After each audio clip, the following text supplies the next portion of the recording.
एक राजे अध्याय 8।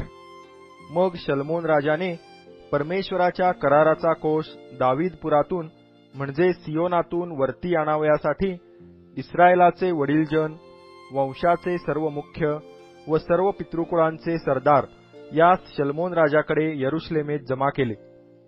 सर्व इस्रायल पुरुष एथानिम मासी म्हणजे 7व्या महिन्यातल्या सणाच्या दिवसात शलोमोन राजापाशी जमा झाले। इस्रायल लोकांचे सर्व वडीलजन आले तेव्हा याजकांनी कोष उचलून घेतला। परमेश्वराचा कोष, दर्शन मंडप आणि त्या मंडपातील सर्व पवित्र पात्रे ही सर्व याजक लेवी यांनी वरती वाहून नेली। शलोमोन राजा व त्याचपाशी जमलेली सर्व इस्रायल मंडळी यांनी कोशापुढे शेरडा मेंढरांचे व गुराढोरांचे बली इतके अर्पण केले की त्यांच्या संख्येची मोजदाद करिता आली नाही। मग याजकांनी परमेश्वराच्या कराराचा कोष मंदिराच्या गाभाऱ्यात परमपवित्र स्थानात करूबाच्या पंखाखाली त्याच्या ठिकाणी नेऊन ठेविला। कोषस्थानाच्या वर करूबाचे पंख पसरले होते। तो कोष व त्याचे दांडे यावर त्याचे आच्छादन होते। त्याचे दांडे एवढे लांब होते की त्याची शेवटे गाभाऱ्यासमोरल्या पवित्र स्थानातून दिसत, परंतु पवित्र स्थानाबाहेरून ती दिसत नसत। ते दांडे आजपर्यंत तेथेच आहेत। इस्रायल लोक मिस्र देशातून निघाल्यावर परमेश्वराने त्यांशी करार केला। त्या समयी होरेबात मोशेने या कोशात 2 दगडी पाट्या ठेविल्या होत्या, त्याखेरीज त्यात दुसरे काही नव्हते। याजक पवित्र स्थानातून बाहेर आले तेव्हा परमेश्वराचे मंदिर मेघाने व्यापिले।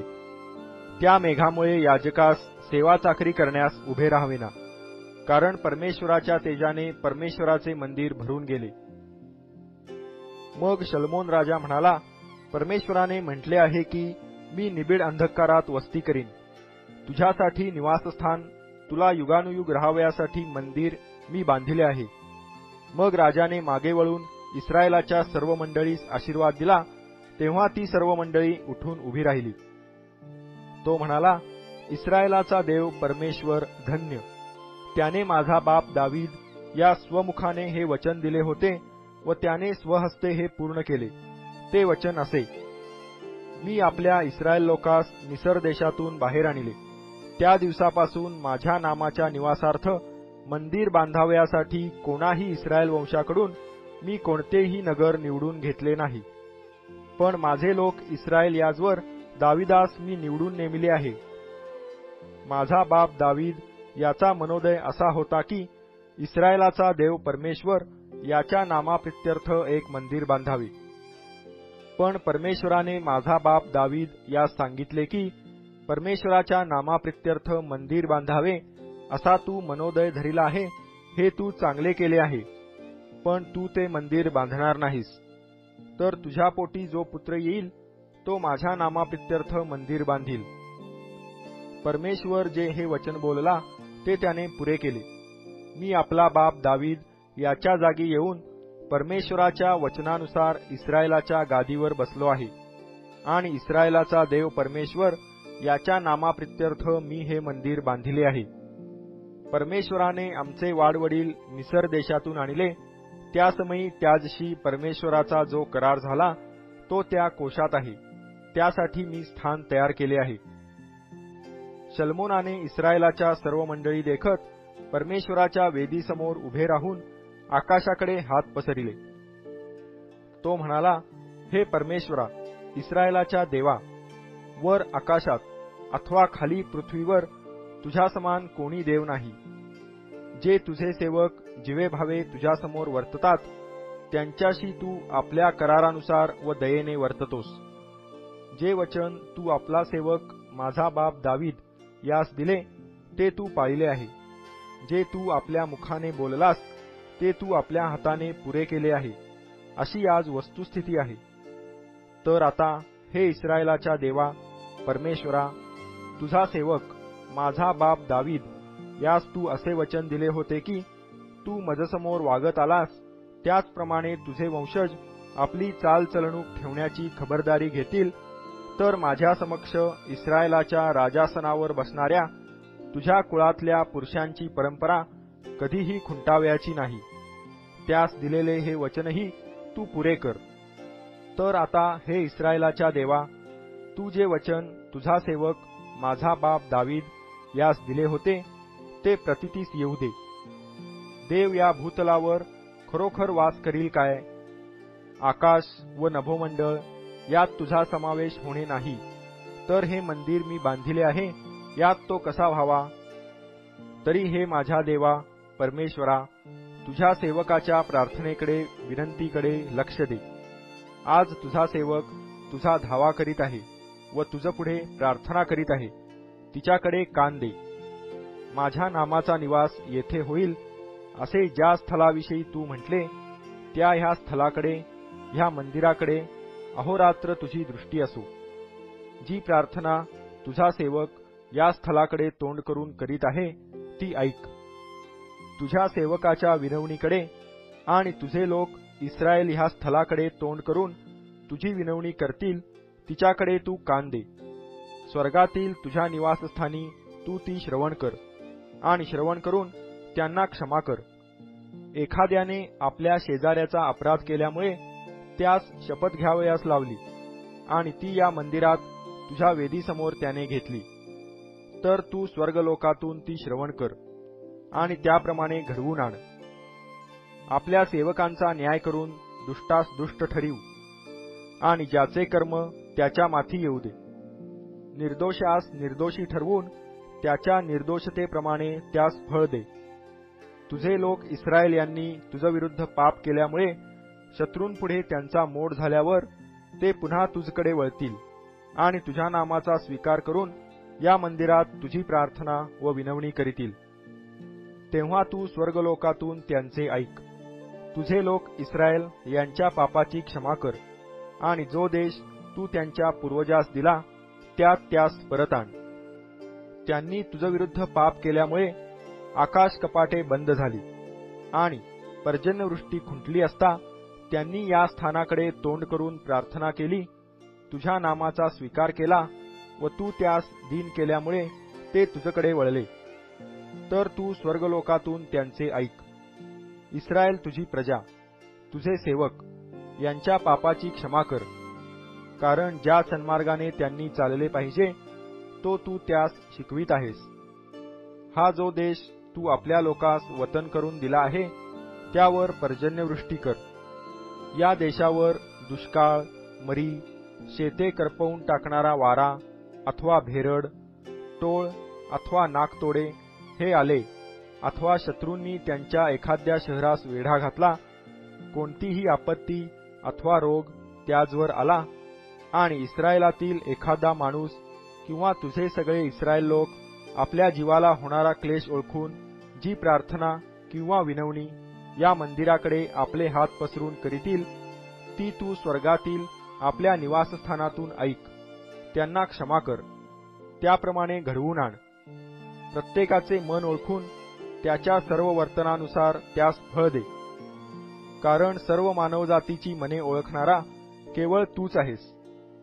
म्हणजे जो देश तू आमच्या पूर्वजास दिला त्यात ते राहतील तितके दिवस ते तुझे भय बाळगतील. तुझ्या इस्रायल लोकातला नव्हे असा कोणी परदेशीय तुझ्या नामास्तव परदेशाहून आला, कारण तुझे मोठे नाम, बलिष्ठ हात व पुढे केलेला बाहू ही सर्व त्यांच्या ऐकण्यात येणारच. आणि त्याने येऊन ह्या मंदिराकडे तोंड करून प्रार्थना केली तर तू आपल्या स्वर्गातील निवासस्थानातून ती ऐक व हा परदेशीय ज्या कशासाठी तुझा धावा करील ते कर. म्हणजे या भूतलावरील सर्व देशात लोक तुझे नाम ओळखून तुझ्या इस्रायल लोकांप्रमाणे तुझे भय बाळगतील. आणि मी जे हे मंदिर बांधले आहे त्यावर तुझे नाम आहे हे त्यास कळून येईल. तुझे लोक तू पाठवशील तिकडे आपल्या शत्रूंशी सामना करण्यास जातील आणि तू निवडिलेल्या या नगराकडे व तुझ्या नामाकरिता मी बांधिलेल्या या मंदिराकडे तोंड करून तुझी प्रार्थना करीतील. तर तू स्वर्गातून त्यांची ती प्रार्थना व विनवणी ऐक व त्यास न्याय दे. त्यांनी तुझविरुद्ध पाप केले, कारण पाप करीत नाही असा कोणीच नाही, व तू त्यामुळे क्रोधविष्ट होऊन त्यास त्यांच्या शत्रूंच्या हाती दिले आणि त्यांनी त्यास जवळच्या अथवा दूरच्या देशी पाडाव करून नेले. तर ज्या देशात त्यास पाडाव करून नेले तेथे ते विचार करीतील आणि आपणाला पाडाव करून नेणाऱ्या लोकांच्या देशात तुझ्याकडे वळून तुझी विनवणी करून म्हणतील, आम्ही पाप केले आहे, आम्ही कुटिलतेने वागलो आहोत, आम्ही दुराचरण केले आहे. आणि ज्यांनी त्यास पाडाव करून नेले त्या त्यांच्या शत्रूंच्या देशी ते तुझ्याकडे जीवेभावे वळून त्यांच्या पूर्वजास दिलेल्या देशाकडे, तू निवडलेल्या नगराकडे, तुझ्या नामाकरिता मी बांधिलेल्या ह्या मंदिराकडे तोंड करून तुझी प्रार्थना करीतील. तेव्हा तू आपल्या स्वर्गातील निवासस्थानातून त्यांची प्रार्थना व विनवणी ऐक व त्यास न्याय दे. तुझ्या लोकांनी जे पाप तुझ्या विरुद्ध केले असेल व जे काही अपराध तुझ्या विरुद्ध केले असतील त्या सर्वांची त्यास क्षमा करून त्यांचा पाडाव करणाऱ्यांच्या मनात दया उत्पन्न कर, म्हणजे ते त्यांच्यावर दया करीतील. कारण ज्यास तू मिसर देशातून लोखंडाच्या भट्टीतून काढिले तेच हे तुझे लोक, तुझे वतन होत. तर तुझे नेत्र तुझ्या सेवकाच्या विनवणीकडे व तुझ्या इस्रायल लोकांच्या विनवणीकडे उघडे राख. ते तुझा धावा करीतील, त्याचकडे कान दे. कारण हे प्रभू देवा, तू आमच्या वडिलास मिसर देशातून काढिले त्यावेळी तुझा सेवक मोशे याच्याद्वारे तू वचन दिले. तदनुसार हे लोक तुझे वतन व्हावे म्हणून भूतलावरच्या सर्व राष्ट्रांपासून तू त्यास वेगळे केले आहे. शल्मोनाने आकाशाकडे हात पसरून व परमेश्वराच्या वेदीसमोर गुडघे टेकून ही सर्व प्रार्थना व विनवणी परमेश्वरापाशी करण्याचे संपविल्यावर तो तेथून उठला. त्याने उभे राहून सर्व इस्रायल मंडळीस उच्च स्वराने आशीर्वाद दिला. तो म्हणाला, ज्या परमेश्वराने आपल्या वचनानुसार आपल्या इस्रायल लोकास विसावा दिला तो धन्य. तो आपला सेवक मोशे याच्याद्वारे जे वचन बोलला त्यातला एकही शब्द व्यर्थ गेला नाही. आपला देव परमेश्वर जसा आपल्या पूर्वजांच्या बरोबर राहत असे तसाच तो आपल्या बरोबर राहो. तो आम्हास न सोडो, तो आम्हास न टाकू. आम्ही त्याच्या सर्व मार्गांनी चालावे. त्याने आमच्या पूर्वजास दिलेल्या सर्व आज्ञा, नियम व निर्णय आम्ही पाळावे म्हणून तो आमची मने आपल्याकडे लावो. ज्या शब्दांनी मी परमेश्वरापुढे विनंती केली आहे ते आपला देव परमेश्वर याच्यापाशी रात्रंदिवस राहोत आणि प्रतिदिनी जरूर पडेल तसा तो आपल्या सेवकास व आपल्या इस्रायल लोकास न्याय देवो. यावरून या भूतलावरील सर्व राष्ट्रे समजतील की परमेश्वर हाच देव आहे, अन्य कोणी नव्हे. तर तुमचे मन आपला देव परमेश्वर याचकडे असे पूर्णपणे लागलेले असो की आजच्या सारखे त्याच्या नियमांप्रमाणे तुम्ही चालावे व त्याच्या आज्ञा पाळाव्या. मग राजाने व त्याच्याबरोबर सर्व इस्रायल लोकांनी परमेश्वरासमोर यज्ञबली अर्पिले. शल्मोनाने शांत्यर्पणांसाठी परमेश्वरापुढे अर्पिलेले बली 22,000 बैल आणि 1,20,000 मेंढरे होती. अशा रीतीने राजाने व सर्व इस्रायलांनी परमेश्वराच्या मंदिराचे प्रतिष्ठापन केले. त्या दिवशी राजाने परमेश्वराच्या मंदिराच्या पुढल्या अंगणामध्ये एक स्थान पवित्र करून होमबली, अन्नबली आणि शांत्यर्पणांची वपा ही तेथेच अर्पिली. कारण परमेश्वरासमोर असलेल्या पितळेच्या वेदीवर त्यांचा समावेश होईना. शल्मोनाने व त्याच्याबरोबर सर्व इस्रायल लोकांनी त्या समयी महोत्सव केला. हमाथाच्या घाटापासून मिसर देशाच्या नाल्यापर्यंत सर्व इस्रायल लोकांचा मोठा जमाव 1 सप्तक व आणखी 1 सप्तक म्हणजे एकंदर 14 दिवस आपला देव परमेश्वर याच्यासमोर उत्सव करीत राहिला. 8व्या दिवशी त्याने लोकांची रवानगी केली. ते सर्व राजाचे अभिष्ट चिंतून आपापल्या डेऱ्यास गेले. आपला सेवक दावीद व आपले लोक इस्रायल याजवर जो प्रसाद परमेश्वराने केला त्यामुळे त्यांना आनंद वाटला व त्यांची मने हर्षभरीत झाली.